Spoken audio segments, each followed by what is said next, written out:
Okay, so now let's go ahead and add a square into our interactive view, because right now there is nothing inside the view. It's very boring. Okay, so let's try to organize our code by separating everything that is related to mouse tracking down here, and anything related to drawing above. Okay, this is good. Let's create a square object. I'm going to name it my square, and then I'm going to give it a default value of nsrect 0, 0, width and height both 50. Okay. In the second part of the tutorial, we won't be changing the size of the square, but in the next part we will be, by having a user interface for the user to manually change the size of the square. Okay.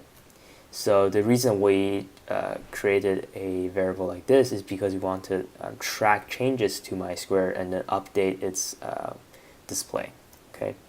So we'll write did set, or yeah, did set, and then self.needs display equals to true. So what this line of code does is that it will refresh the interactive view by calling the function draw. Okay, so this will call draw on interactive view. Right. Something else we also want is an instance variable that tracks whether the mouse is inside my square, because this will determine which color we want to use to display the square. In particular, we will be using these colors inside the draw function, but draw function itself doesn't really know whether the mouse is inside the square or not. So let's give two instance variables. Let's call it mouse is in. By default, let's say it's false. And then did set. Again, we want to self.display need the display equal to true. Okay. And also we want another one called mouse is press. Use the false. Did set self.needs display equal to true. So when either one of those two variables are changed, the view will redraw the display. Alright, so now we can do some more stuff here. So now our draw only creates a background color of light gray. We want to draw the square. So this will be nothing new because we already drawn a rectangle here. So all we need is to let square path be an S0 path, and then now the rectangle will be my square. Now here we can just fill the color up with the default color for the square, because we want to know whether the mouse is in and whether the mouse is pressed on the square. So we need to do a couple of conditions. Okay, if not mouse is in, okay, wait, let me think. If mouse is not in, then we want the color to be we want the normal color, or the square color, not set fill. Okay. Else if mouse is in but mouse is not pressed, okay, that means the user has hovered on top of the square but hasn't pressed down onto the square. So now we want hover color dot set fill. Else well, really the only condition that is left is mouse is in and mouse is pressed. So in this case, we want to set the press color. Dot set fill. Okay. So after this if clause, we'll be guaranteed that at least one of these three colors is set to fill. So now we want square path dot set fill. Oops, just fill. Yeah. Okay, and that should fill up the square with some color, one of those three. Now we haven't tracked the changes to these. I mean we have, but we haven't really wrote any code that change the value of these two. We'll worry about that later. So right now, let's just test and see that the square does get displayed. Okay, so we do have a square here. Nothing happens, of course, when we put our mouse here, because we haven't called anything that updates mouse is in or mouse is pressed. So in order to do that, we need to start making use of these delegate methods for mouse events. So when mouse is entered, let's, instead of printing, let's set mouse is in to true. So mouse is in. Well, we can't just set this in actually, because mouse is in is the variable that defines whether the mouse is inside the square. But it is totally possible for the mouse to be inside this interactive view, yet to be outside of the square.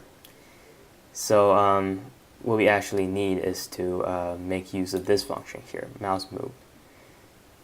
So now we have location in view, a self-there convert. We also want to know whether the mouse is inside the square. So what we can do is, now we have already gotten the location of the mouse inside the view. Let's just set mouse is in to my square dot contains the point location in view. So this means that mouse is in will be determined by whether the location of the mouse inside the interactive view is contained by my square rectangle. So why don't we also set mouse is in cursor icon to something like open hand or arrow, just to gives the user more visual feedback on whether they have hovered on top of the square. So let's say mouse is in. Wait, actually, okay, mouse is in ns cursor dot open hand dot set. So this will set the current cursor to the open hand icon. So if mouse is in, this will happen. Otherwise, ns cursor dot close and wait, actually, I think it's just the arrow key, the arrow icon. Sorry, yeah, arrow dot set. Okay, so what will happen now is that once the mouse moves, mouse is in will be updated according to the position of the mouse inside the view. And if mouse is inside the rectangle, we will set the cursor to this. Otherwise, the cursor will be the default arrow. Let's try to run it and see what happens. Okay, now we see both the color and the drag icon are updated according to the position of the mouse. That's good. We still can't drag the thing, of course, because we haven't implemented the code for that. But still, this is a good sign. Let's see what we should do next. Now let's do the press method, because we want the square to get darker after we press down. So mouse, we need another thing, mouse down. Again, we can just copy the code here to obtain the location of the mouse.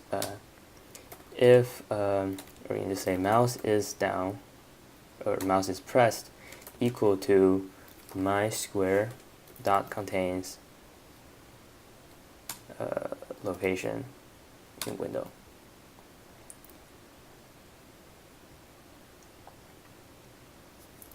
Right. So this means that if the user's mouse location is contained within the my square object and mouse is down, this means that we will set mouse is pressed to do this. Otherwise, mouse is up. We also want to update the position, or we can just say mouse is pressed equals to false.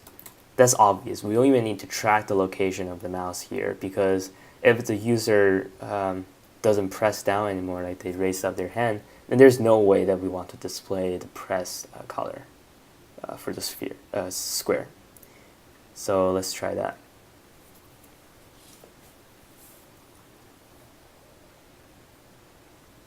Okay, so now when we press down, we actually see a color change.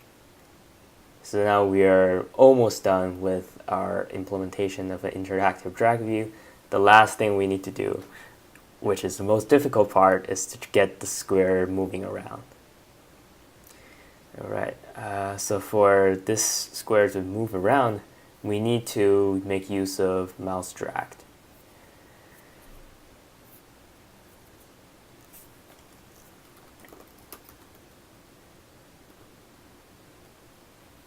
Okay, so mouse drag also gives you the location of the mouse, but mouse drag is able to update you with the location of the mouse when it is pressed down and moving. So by default, our square is at this location. So after every mouse drag event is called, we want to update the location of my square so that the user actually sees the square moving with their cursor. So in order for this to happen, we need to define a new point of our point of mouse relative to square.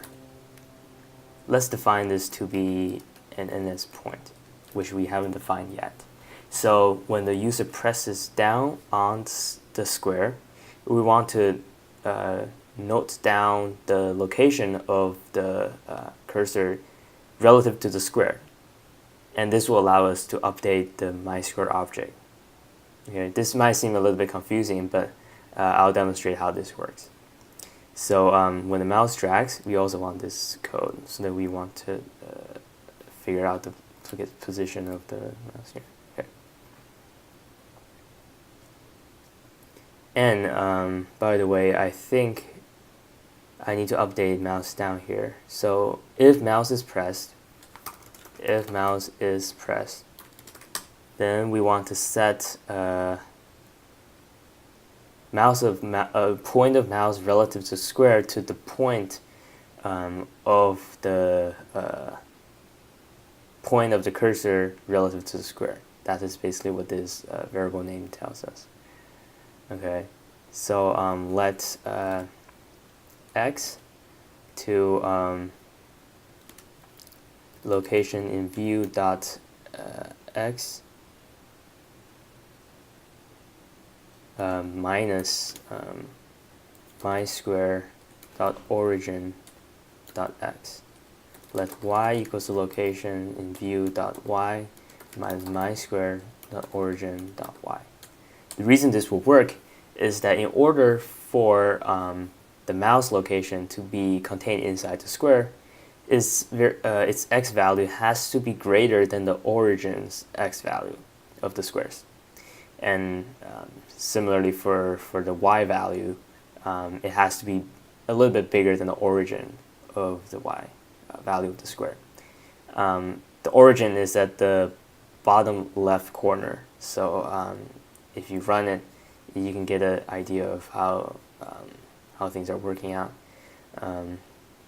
So if my mouse is inside the square, then it is guaranteed that both my x position and y position are greater than the origin of this square, which is at 0, 0 right now. Okay, so this will give me a coordinate of my mouse relative to the square. So I'm going to construct a new point, point of mouse relative to square equals to a new ns point, which is x and y. So this will update the position of mouse relative to the square to the actual position of the mouse relative to the square. Okay, and we can build it. Ooh. X, X, Y, Y. And that should work. Oh, Y. Okay. So now we have updated this point of mouse relative to square here. Otherwise, we want to set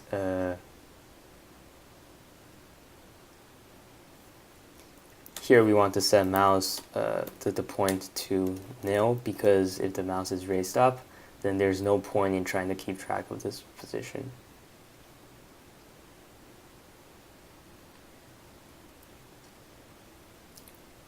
Okay, so now we have mouse dragged. Actually, my bad, I don't think we need this location variable here, because all we need is to get this variable here.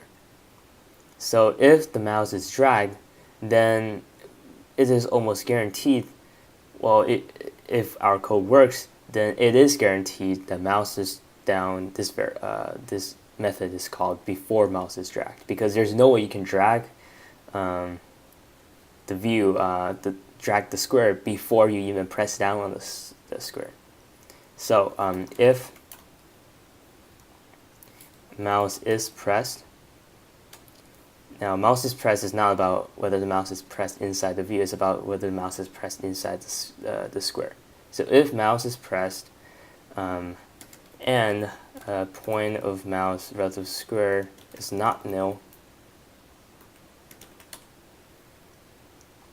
then we can set my square dot origin dot x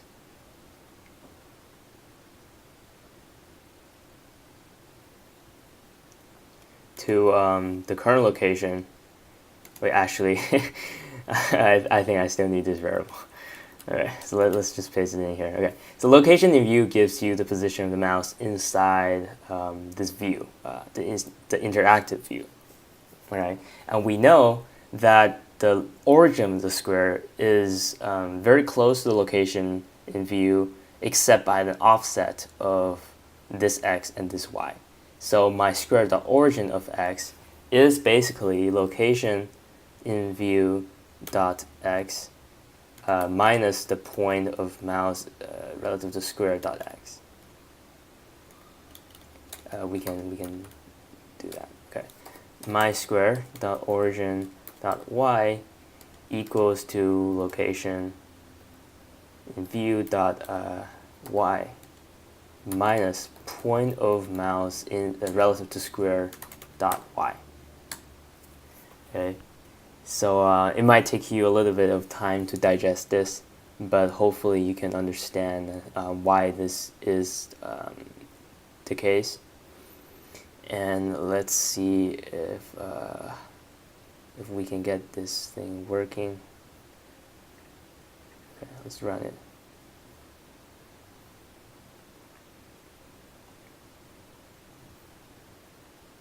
Alright, cool. So we're able to drag the mouse, and this works because we keep track of the location of the point that we press down inside the square relative to the origin of the square, and then we'll keep update this position when we drag. So now a slight issue here is that we can technically drag this out like that, or we can drag it like that, and there's really nothing that we have done to prevent this. So just for the last part of the second part of this tutorial, I will set some bounds to the position that this square can be, so that it makes sure that it will definitely not disappear into here or something. Okay. So right here. So we always want to make sure that the origin of this x is bounded below by 0 and bounded above by the width of interactive view minus the width of the square. Okay, so let's first set, let's just rewrite the code. Let propose x to that, let propose y to that. Okay, and we want to make sure that nothing is wrong with the location of x and y. So let's let actual x be the maximum of 0 and proposed x. But we also want this to be less than or equal to the width of interactive view minus the width of my square. So we also want to wrap this around with min of this, and the width of interactive view, which is given by frame dot width, okay, minus my square dot width. So this will make sure that the actual x is at least as big as 0, but it will never exceed frame width minus my square width. Okay. Similarly, we can write actual y equal to min of max of 0 proposed y, and then frame the height minus my square dot height. And now we can let actual point be an ns point with these two numbers, actual x, actual y. And then my square dot origin equals to actual point. Okay, cool. Let's run it and see if it works. So now, ideally, we want to make sure that you can never drag it beyond this point. Okay, this is good. It can never be dragged beyond this point, not beyond this point, not beyond this point. Okay, cool. So now we basically made this whole program function normally. The only thing that now we want is to make an user interface for the user to change the size of the square upon demand, and then also do something like make sure that the window doesn't allow the square to be squished or allow the square to be outside the view. So we will take care of that in the third part of the tutorial.